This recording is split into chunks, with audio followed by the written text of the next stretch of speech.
The Athene Real Talk Podcast explores controversial ideas to stimulate debate and active thinking. These ideas do not always reflect Athene's personal views. Welcome to the Athene Real Talk Podcast. He has been called the best gamer in the world, hands down. World-famous gamer and philanthropist Athene. Gaming for Good, it's called, has raised more than $20 million. Using his notoriety to raise money for charity. On activism, science, culture, and self-development. Proud to have him in the studio today. I would not want to take you on in a video game. Why are you guys even typing in the chat? Why are you even looking streamers on Twitch? It's because on a fundamental level, you truly lack this social contact, this feeling of fitting in or being part of something, and the streaming experience gives you the illusion that you have it.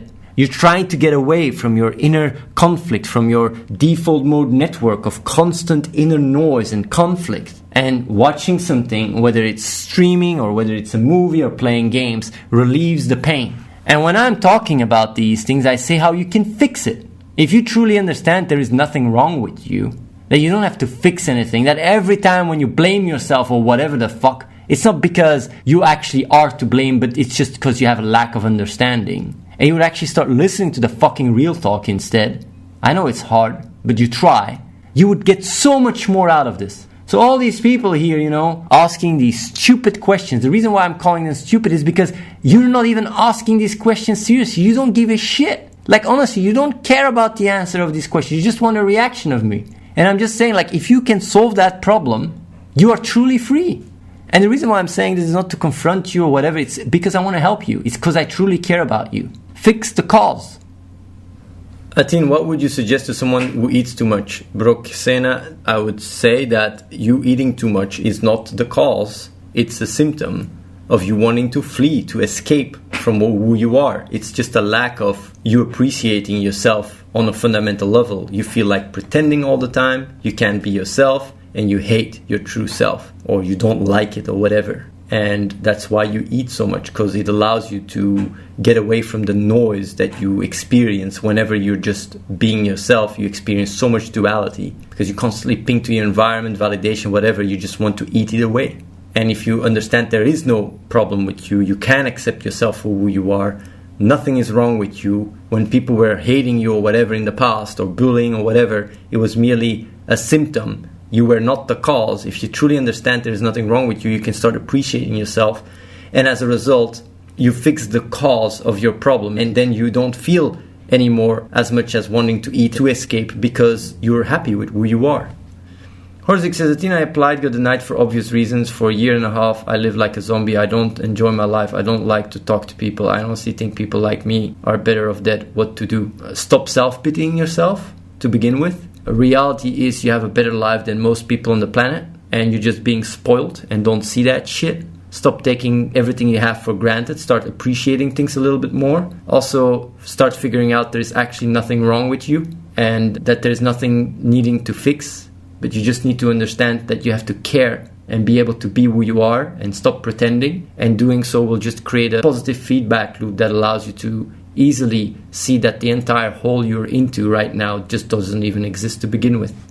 Feast on Soul says, what should I realize when I feel lonely but feels like it's bad to search for friends just not to feel lonely, to just replace the bad emotion? No, the reason why you feel bad and want friends is because you want to fit in. It's because you want to belong. But the thing is, the reason why you want to fit in and belong is because you've been excluded when you grew up. When you start realizing on a fundamental level it wasn't you that was wrong, you can create this sense of belonging and this sense of feeling fulfilled through yourself. There is no place on earth where you will find true love rather than the relationship you have with yourself, like the true love you will give yourself. And when I say self, I'm not talking to identity or whatever. I'm really talking to that essence of what you are. Athene, how can you be so selfless? It amazes me. I still, to this day, have a hard time. I would like to think I have more figured out watching this and doing my own research about what you say, so I think I'm no more selfless than others my age, but when I see you, what you say is always just about impact on the world, but I like to do things for myself as well. Yeah? That's why you have some full of shit in yourself, and you know that. It's not so amazing what I'm doing. It's just how it is. It's not crazy. The reason why you try to see that like, whoa, so inspiring and stuff, is because it gives you, a reason for you to justify your own actions. But you can do what I do. You can be as responsible as possible all the time. You know how to do it. Miss Liu says, Athene, my logic says that I should spend my time learning physics.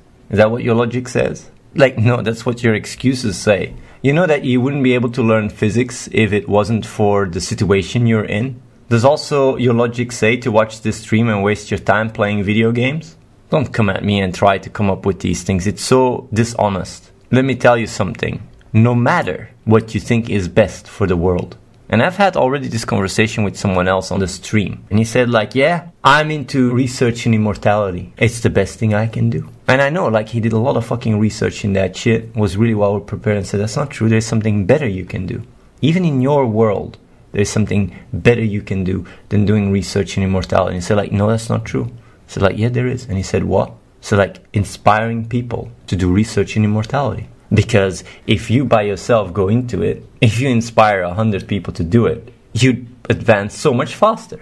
And I said, you know what's even more important than that? It's to make people value the reasoning behind having to get into immortality. Because if you come with facts in order to prove that research in immortality is really important, and the people you talk to don't even value facts, then you're just speaking against the wall. So what's even more important is for people to even value facts to begin with. Well, that's what I do.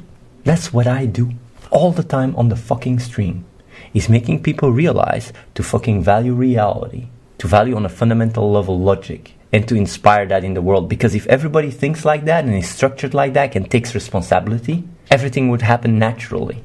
So if you come to me and say like, yeah, my logic is telling me to do physics, that's bullshit. Because what's even better is, even if physics was the best thing you could do, you're better off inspiring other people to care about physics. And you won't be able to achieve that if they don't care about your argumentation and logic. So they have to value logic first. You understand that? It's irrefutable. You can't give a counter argument to what I say. Because your argumentation itself is built on logic. So if you don't value logic on a fundamental level, it's useless. And that's exactly why a text or a video or a very strong rhetoric has never changed the world. Because people don't value logic. I think that sounds so vague though. I honestly would have no idea what I'd be doing there to help humanity. If I'd be there, I think the best I could do is just assisting others in other projects and take care of myself by working out. The reason why that is because you've never given yourself the thought to do so. You've never allowed yourself to do so. You've never really given yourself the room and the space to do what you truly believe is right. You've always, when you grew up, got judged and have expectations and have to do stuff that is completely worthless. But let me tell you something, and this applies to everybody that is watching.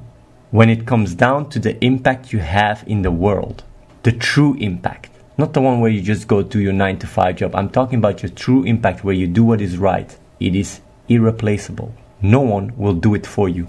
It is unique, it is special, and it is only because of you.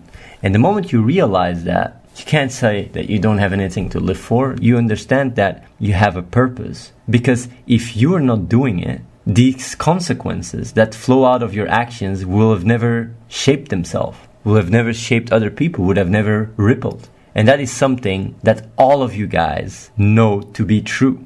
You can contribute, you can help, and you can make a difference that is not outsourceable, that is only because of you. And by being responsible and just doing what you believe is right, not only do you enhance that, but it also gives you the ability to be so much more fulfilled. And in the world, you really learn how you're replaceable. But when it comes down to doing what is right, no one is doing this. Do you understand that?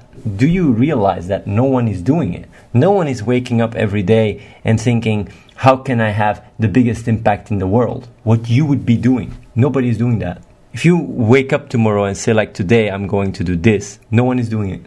You literally truly contribute to the world in a way where you are an added value. And I know when you go to school, you get points, you have to do a job, and if it's not you, you get replaced and all that shit, you feel worthless. You just feel like a number. But in the real world, your actions matter and ripple. And sitting on your lazy ass and making all these excuses literally sucks away all your fucking purpose. Look into the mirror and see your real potential. Start acting upon it. Start becoming responsible. The world needs it.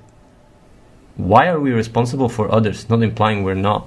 Because the consequences of your action can inspire other people to have a bigger positive impact and you have control over that. Responsibility is defined by the consequences of your actions. If you educate a class and you teach these children to be better and you have the ability to do so and you don't do that, then that's irresponsible. Same with a child. Why are you responsible for a child? Like there is mothers that even in the animal kingdom just eats their offspring alive. What makes you take care of humans is because we conceive it as being responsible, because if you don't take care of it, they die. Same with other people. If you don't take care of them, they just get affected by it. And that's what it is. Responsibility is merely defined by reality itself. And if your actions can influence the life of others, then you are irresponsible not doing so. It's that simple. That's where it starts and that's where it ends. Cause and effect, action, reaction. And everything else is an excuse. Like 150 years ago, people would consider it responsible to have a slave. People knew it was wrong. They saw it. Responsibility is not defined by the intersubjective environment. Responsibility is defined by the knowledge of the consequences of your actions. And if you know that you can help other people, and if you know you can make people more responsible, you are responsible for the damage they're causing. Done. No argument. You can't even argue against that. It's all defined by knowledge. And you can say like intersubjective, it doesn't matter. Reality overrides everything. Your opinions, beliefs, feelings, all that shit is all irrelevant. Only thing that matters is reality. If you completely embrace this on a fundamental level, it's very liberating and you become extremely impactful. Athene, having the ability to make my client smile and have a fun day in which he is able to go out in the community and enjoy the things that most normal people do, I believe giving them a reality where they are not looked down on or viewed as different is why I took this job. Each day I strive to help them out. Man, you don't strive to help them out. You just want to feel better. Doing it for the wrong reasons. If you really want to help other people, you go about it more analytical, more strategic. You try to every day do better. You don't just take peace and settle for helping the people in your immediate environment. No, you try to do bigger. You try to scale it up. That's why I raised more than $23 million and you're doing a 9-to-5. It's not because I'm more intelligent or more whatever. It's just because every day I try to do better. Don't just settle with what you're doing. You can do way more, man. The world needs it. You're unique, you're special, and everything you give to the world, when you do it with the right intentions and the right sense of responsibility, nobody can do it instead. And honestly, if you stop your job today, you'll just get replaced by someone else tomorrow. Subscribe to youtube.com/AtheneWins. Watch the live stream at twitch.tv/AtheneLive and follow The Real Athene on Snapchat.